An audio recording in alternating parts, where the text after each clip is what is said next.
чували се.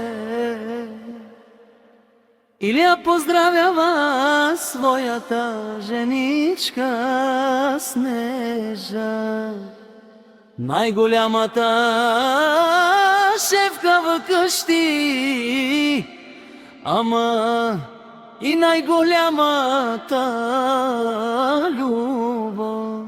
Ля-ля-ля-ля-ля-ля-ля-ля-ля-ля.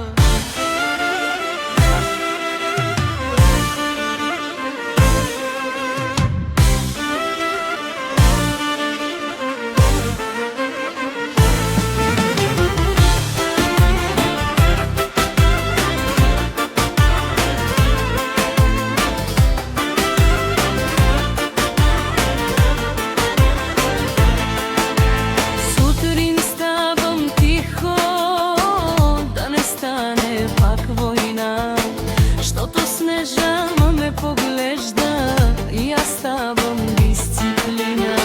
Кафенцето е готово, хлябът даже е нарязан. Ако сбъркам нещо малко, погледа е наказателен, опасен. Снежа, женичке моя, ти си буря, ти си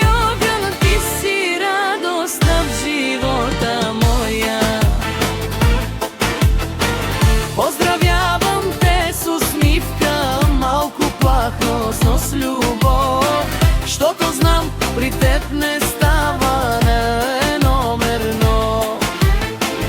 Или аз съм аз, ама вкъщи съм Илиян послушен, щото Снежа казва, тук няма да си слушам. Но вечер като се смеем и забравим всички грижи, ти си моя най-голям късмет, дори да ме поръбиш понякога тихо. Снежа, да знаеш, Илия те поздравява с песен, любов и малко страх.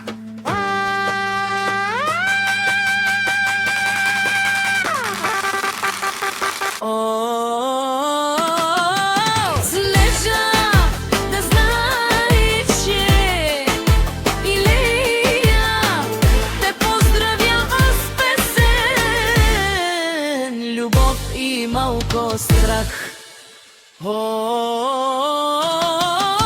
Снежа, женичке моя, без теб животът ми е хаос, с теб е истинска магия.